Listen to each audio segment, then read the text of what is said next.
ನೀನೇ ಇದೆಲ್ಲ ಅವೇಡಕ್ಕಿಂತ ದೊಡ್ಡ ನಾಯಿ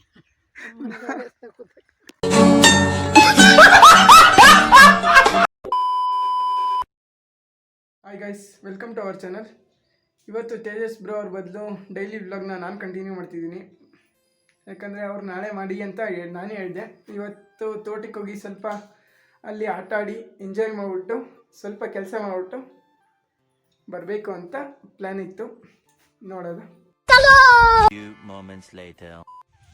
ನೋಡಿ ಫ್ರೆಂಡ್ಸ್, ಪಾಪ ನಮ್ಮಮ್ಮ ನೋಡಿ ಯಾವ ಥರ ಕೆಲಸ ಮಾಡ್ತಿದ್ದಾರೆ. ನೋಡಿ, ಅಪ್ಪ ನೀರು ಕರೆಕ್ಟಾಗಿ ಹಾಯಿಸ್ತಿಲ್ಲ. ಇಲ್ಲಿ ಶುಂಠಿ ಮತ್ತು ಬಾಳೆ ಹಾಕಬೇಕು ಅಂದ್ಬಿಟ್ಟು ಉಳಿಸಿ ರೆಡಿ ಮಾಡಿದ್ದಾರೆ. ಸ್ವಲ್ಪ ಬಿಸಿಲು ಅಂದ್ಬಿಟ್ಟು ತೋಟ ಕಡೆ ನೀರು ಹಾಯಿಸ್ಬೇಕು ಅಂತ ನಿಂತಿದ್ದಾರೆ. ಆದರೆ ಅಪ್ಪ ಅಲ್ಲಿ ನೀರು ಹಾಯಿಸ್ತಿಲ್ಲ, ನಿಂತ್ಕೊಂಡು ಆಟ ಆಡ್ತಾ ಇದ್ದಾರೆ. ಅಮ್ಮ ಇಲ್ಲಿ ನೋಡಿದ್ರೆ ರಾಣಿ ಥರ ಕುಂತವ್ರೆ ಹೇಳ್ಬಿಟ್ಟು. ಇದು ಆ್ಯಕ್ಚುಲಿ ಚೆನ್ನಾಗಿರೋದು. ಹಾಯಿಸೋಕ್ಕಾಗಲ್ಲ ಅಂತಂದ್ಬಿಟ್ಟು ಹೇಳ್ಕೊಳ್ತಾ ಬಾ ಇನ್ನೊಂದನ ಅಂತಂತ ಹೇಳಿದ್ರು. ಅದಕ್ಕೆ ಕರಿತಾ ಇದ್ದಾರೆ. ಹೋಗದ ಹೇಳ್ಕೊಂಡು ತಗೊಂಡು ಎಲ್ಕೊಂಡು ಗತ್ತು. ರುಕೋ ಜರ ಸಬರ್ ಗುರು. ಪವನ್ ಅವರು ರೈತರ ಮಕ್ಕಳಾಗಿ ಇರೋದ್ರಿಂದ ರೈತರ ಕೆಲಸನೂ ಸಹ ಮಾಡ್ತಾ ಅವರು ತೋಟದಲ್ಲಿ ತೆಂಗಿನ ಮರಕ್ಕೆ ನೀರು ಹಾಯಿಸೋಕ್ಕೆ ದಾರಿ ಮಾಡ್ತಿದ್ದಾರೆ. ಇವಾಗ ಅಪ್ಪ ಕೆಲಸ ನನಗೆ ಹೇಳ್ಬಿಟ್ಟು ಅವ್ರೋಗಿ ಅಲ್ಲಿ ನಿಂತಿದ್ದಾರೆ ನೋಡಿ. ಅಲ್ಲಿ ನಮ್ಮ ಸೂರ್ಯ ನೋಡಿದ್ರೆ ನೆತ್ತಿ ಮೇಲೆ ನಿಂತ್ಕೊಂಡು ಫುಲ್ ಕೆಲಸ ಮಾಡೋಕ್ಕೆ ಬಿಡಲ್ಲ ಅಂತ ಹಠ ಮಾಡ್ತಿದ್ದ. ಸೂರ್ಯ ಅವರೇ, ಇದಕ್ಕೆ ಏನು ಉತ್ತರ ಕೊಡ್ತೀಯಪ್ಪ ಮಿಸ್ಟರ್ ಸೂರ್ಯ?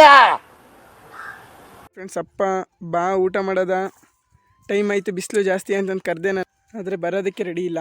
ಇವರು ಇಷ್ಟು ಕಷ್ಟಪಟ್ಕೊಂಡು ನನ್ನನ್ನು ಮೈಸೂರು JC ಇಂಜಿನಿಯರಿಂಗ್ ಕಾಲೇಜಲ್ಲಿ ಓದಿಸ್ತಾ ಇದ್ದೆ. Congratulation brother. ಅಬ್ಬಬ್ಬಬ್ಬ ಲ್ಯಾಟ್ರಿ. ಅಲ್ಲಿ ಯಾರೋ ಸಿಗಲಿಲ್ಲ, ಯಾರನ್ನೋ ಕಳ್ಕೊಂಡೆ ಅನ್ನೋದಕ್ಕಿಂತ ಇಂಥವ್ರನ್ನ ಒಂದ್ಸರಿ ನೆನಪಿಸ್ಕೊಂಡ್ರೆ ಸಾಕು. ಅವರು ಈ ಲೆವೆಲ್ಗೆ ಬರೋದಕ್ಕಾಗಲ್ಲ. ನಮ್ಮಪ್ಪ ಅಂತ ಮಾತ್ರ ಅಲ್ಲ, ಎಷ್ಟೋ ರೈತರುಗಳು ತಮ್ಮ ಮಕ್ಕಳು ನಮ್ಮ ಥರನೇ ಕಷ್ಟಪಡಬಾರ್ದು ಅಂದ್ಬಿಟ್ಟು ಅವ್ರಿಗೆ ಕಷ್ಟ ಆದರೂ ನಮ್ಮ ಮಕ್ಳಿಗೆ ಕಷ್ಟ ಆಗಬಾರ್ದು ಅಂದ್ಬಿಟ್ಟು ಮಕ್ಕಳನ್ನ ರಾಜ್ರ ಥರ ಎಲ್ಲೆಲ್ಲೋ ಯಾವುದೋ ಲೆವೆಲಲ್ಲಿ ಕಾಲೇಜಲ್ಲಿ ಓದಿಸ್ತಿದ್ದಾರೆ. ಅವ್ರನ್ನ ಬೇರೆ ಲೆವೆಲ್ಲೇ ನೋಡಬೇಕು ಅಂತ ಕನ್ಸು ಕಡಿಟ್ಟಿರ್ತಾರೆ.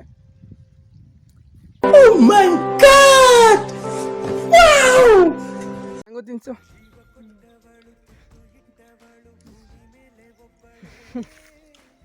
ಹಂಗೋ ತಿನ್ಸು. ಅಮ್ಮ ರೊಟ್ಟಿ ಕೊಟ್ಟರು, ಅದಕ್ಕೆ ಬಾ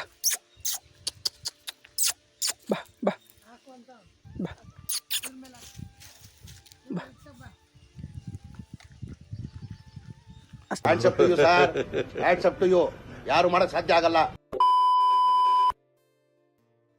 ಆ ನಾಯಿ 2 ಮರಿ ಹಾಕೈತೆ, ಮನೆಗೆ ತಗೊಂಡೋಗಿ ಸಾಕದ. ನೀನೇ ಇದೆಲ್ಲ ಅವೇಡಕ್ಕಿಂತ ದೊಡ್ಡ ನಾಯಿ ನಾನೇನಯ್ಯ ತಪ್ಪು ಮಾಡಿದೆ? ನಾನು ಎಲ್ಲಿ ತಪ್ಪು ಮಾಡಿದೆ?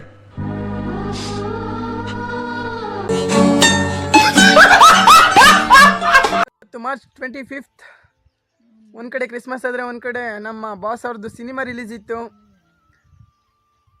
ಸಿನಿಮಾ ಮಾತ್ರ ಅಲ್ಟಿಯಾಗಿದೆ, ಬಟ್ ನಾನು ಹೋಗಲಿಲ್ಲ. ದೇವ್ರು ನಿಂಗೆ ಒಳ್ಳೇದು ಮಾಡ್ತದ, ನಿನ್ ಜನ್ಮಕ್ಕೆ ಹೋಗೋ. ಟಿಕೆಟ್ ಅಷ್ಟು ಸುಲಭವಾಗಿ ಸಿಗಲ್ಲ. 4-5 ದಿನ ಹಿಂದೆನೇ ನೋಡಿದೆ, ಬಟ್ ಟಿಕೆಟ್ ಇರಲಿಲ್ಲ. ಸಂಡೇಗೆ ಟ್ರೈ ಮಾಡ್ತೀವಿ. ಸಂಡೇಗೆ ಬುಕ್ ಆಗಿದೆ ಆ್ಯಕ್ಚುಲಿ. ನಾನು ತೇಜಸ್ ಬ್ರೋ, ನಮ್ಮ ಫ್ರೆಂಡ್ಸು ಸುಮಾರು 4-5 ಜನ ಹೋಗ್ತಾ ಇದ್ದೀವಿ. ಸಂಡೇ ಶೋ ಈವ್ನಿಂಗ್ ಶೋ 4 o'clockಗೆ ಹೋಗ್ತಾ ಇದ್ದೀವಿ. ಆದರೆ ಇವಾಗ ನಂಜನಗೂಡಲ್ಲಿ ರ್ಯಾಲಿ ಗೀಲಿ ಎಲ್ಲ ಇತ್ತು, ಅದನ್ನು ನೋಡ್ಕೊಂಡು ಬರೋದ ಅಂತ ಹೋಗಿದ್ದೆ. ಬಾಸ್ಗೆ ಮಾತ್ರ ಆ ಥರ ಕ್ರೇಜ್ ಇದೆ ಅಂತಂದ್ಬಿಟ್ಟು ನನಗೆ ಇವತ್ತೇ ಅಲ್ಲಿ ನೋಡಿದಾಗಲೇ ಗೊತ್ತಾಗಿದ್ದು.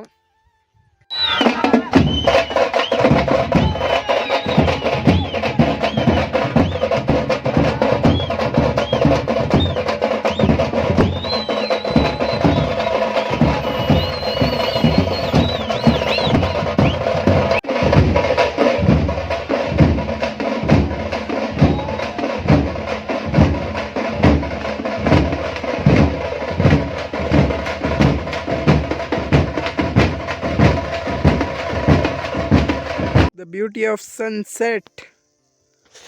No.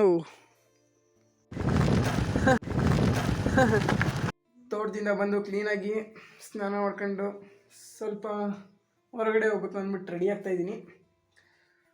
ಓಕೆ,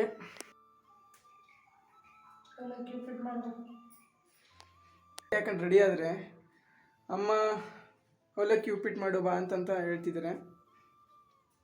ಬನ್ನಿ ಅದೊಂದು ಮಾಡಿಬಿಟ್ಟು ಸ್ವಲ್ಪ ಹೊರಗಡೆ ಹೋಗ್ಬೇಕು ಅಂತ ಸ್ಕೆಚ್ ಇತ್ತು. ಟೈಮ್ ಬೇರೆ ಆಗ್ತು, ಇಲ್ಲೇ 7:15 ಆಗಿದೆ. ಅಮ್ಮನಿಗೆ ಸ್ವಲ್ಪ ಟೈಮ್ ಒಂದು 15 ಮಿನಿಟಲ್ಲಿ ಮಾಡ್ಬೋದು. ಮಾಡಿಬಿಟ್ಟು ನೆಕ್ಸ್ಟ್ ಹೊರಗಡೆ ಒಂದು ಸ್ವಲ್ಪ ವ್ಲಾಗ್ ಇದೆ, ಅದಕ್ಕೊಂದು ಸ್ವಲ್ಪ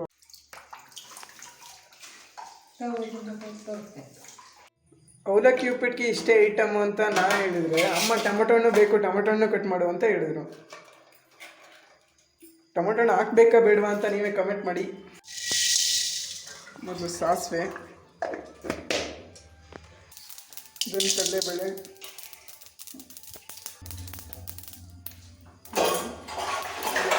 ಸ್ವಲ್ಪ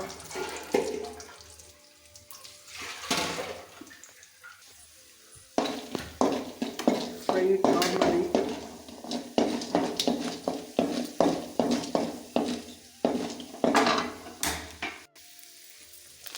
ಸ್ವಲ್ಪ ಕರಿಬೇವು,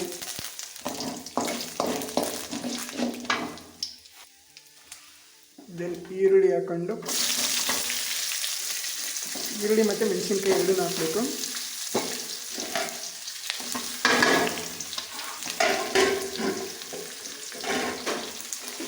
ಅವೆರಡನ್ನೂ ಕ್ಲೀನಾಗಿ ಬಾಡಿಸ್ಕೊಂಡು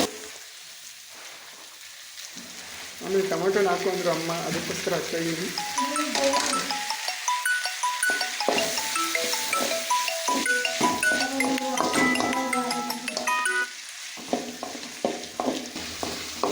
ಈರುಳ್ಳಿ ಬಾಡಿಸ್ಕೊಂಡು ನೆಕ್ಸ್ಟು ಅವಲಕ್ಕಿ ಹಾಕಬೇಕು. ಕ್ಲೀನಾಗಿ ಫ್ರೈ ಮಾಡಿ ಈರುಳ್ಳಿನ, ಟರ್ಮರಿಕ್ನ ಒಂದು ಸ್ವಲ್ಪ ಲೈಟಾಗಿ ಹಾಕಲ್ಲ. ಅಮ್ಮ ಇನ್ನೊಂದು ಸ್ವಲ್ಪ ಹಾಕೋತಿದ್ದೆ, ಅವಲಕ್ಕಿ ಜಾಸ್ತಿ ಹಾಕಿರ್ಬೇಕು, ಅದಕ್ಕೆ ಲೈಟಾಗಿ ಹಾಕಿದ್ದೀನಿ. ಆದರೆ ದೆನ್ ಅದನ್ನು ಮಿಕ್ಸ್ ಮಾಡ್ಕೊಳ್ಳೋದು. ಈರುಳ್ಳಿನ ಒಳ್ಳೆ ಕಲರ್ ಬಂದೈತೆ ಇಲ್ಲಿ. ದೆನ್ ಅವಲಕ್ಕಿ ಹಾಕ್ಬಿಟ್ಟು ಕ್ಲೀನಾಗಿ ಮಿಕ್ಸ್ ಮಾಡಬೇಕೀಗ.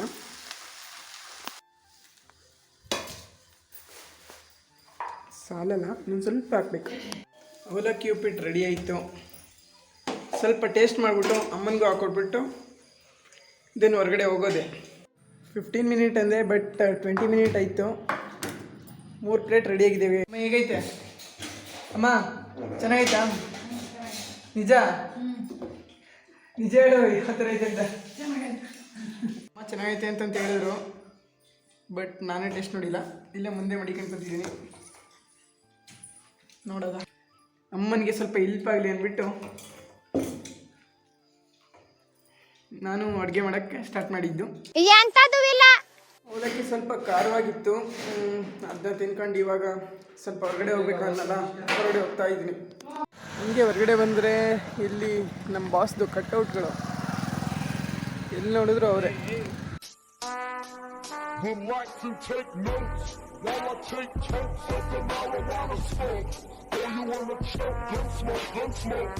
ಬಂದಾಯ್ತು, ಎಲ್ಲರನ್ನೂ ಕರ್ಕೊಂಡು ಹೊರಗಡೆ ಹೋಗ್ಬೇಕು ಅಂತ ಸ್ಕೆಚ್ ಹಾಕಿದ್ರೆ ಇವ್ರು ನೋಡಿದ್ರೆ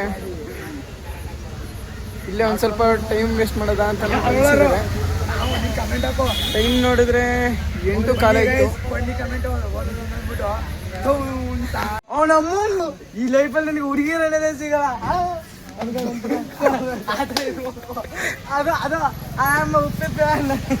ಕಣ್ಣೆದ್ರಿಗೆ ಶೂಟ್ ಮಾಡಿ ಸಾಯಿಸ್ಬಿಡ್ತೀನಿ. ಇರಿಟೇಷನ್ ಕಣ್ರಿ, ಕಳ್ಸಿ ಆಚೆ. ಈ ನನ್ನ ಮಕ್ಕಳು ನೋಡ್ಕೊಂಡು ಇಲ್ಲಿ 2 ಪಾಪುಗಳು ಬಂದಿದೆ